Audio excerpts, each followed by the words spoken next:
Britain on the brink, when protests turned to pyre. 3 nights, 114 injured, 91 pounds million reduced to cinders. This is no longer protest, this is rupture. November 5th, 2025, 8:42 p.m. Belfast City Centre. The Union Jack does not wave tonight, it burns. Across Northern Ireland, 37 migrant hotels are set ablaze. From Belfast to Derry, Antrim to Newcastle, over 100,000 demonstrators flood the streets in what officials now label the largest civil uprising in more than a decade. Yet Westminster remains paralyzed, issuing statements instead of solutions. These fires are not random, they are surgical.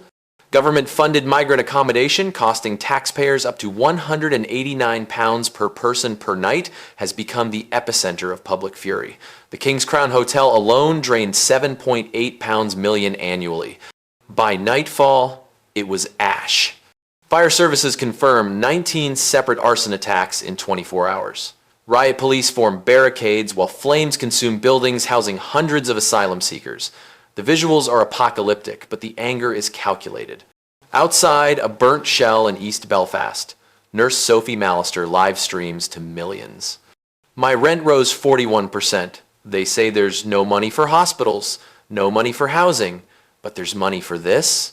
Her video shatters algorithms. 3.2 million views in 6 hours. Her voice becomes the voice of a nation stretched beyond tolerance.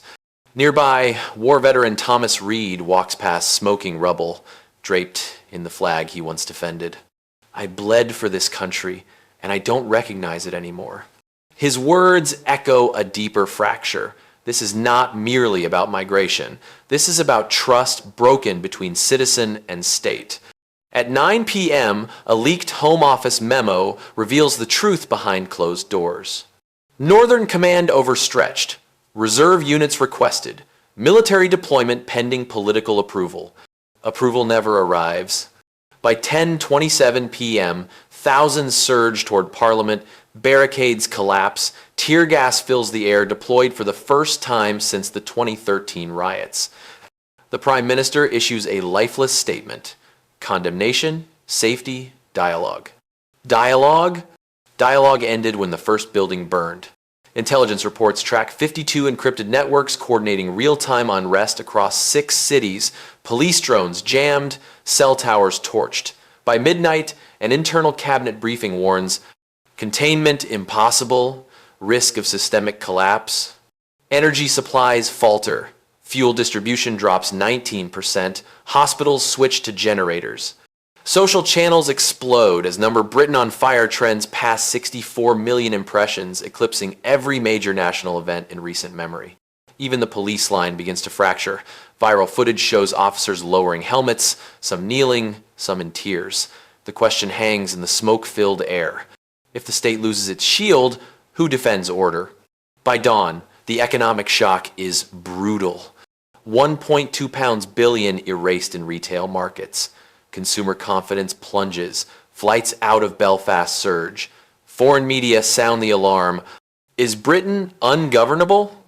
At 11:55 a.m., the Prime Minister delivers the so-called National Stability Address. No acknowledgement of migrant hotel contracts, no accountability, no empathy, just political sedation. And yet, away from the chaos, another Britain emerges.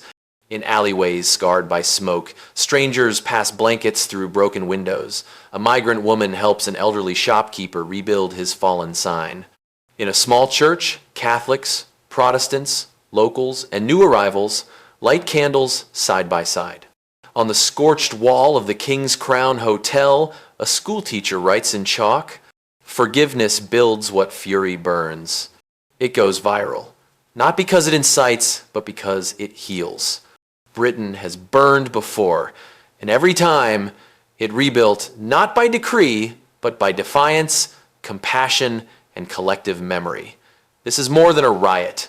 This is a referendum on governance, identity, and belonging.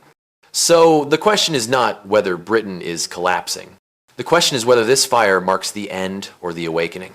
Is this rebellion or reckoning? Destruction or rebirth?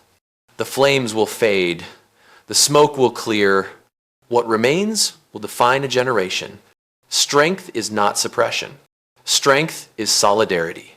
Britain now stands at the edge of itself, and history is watching.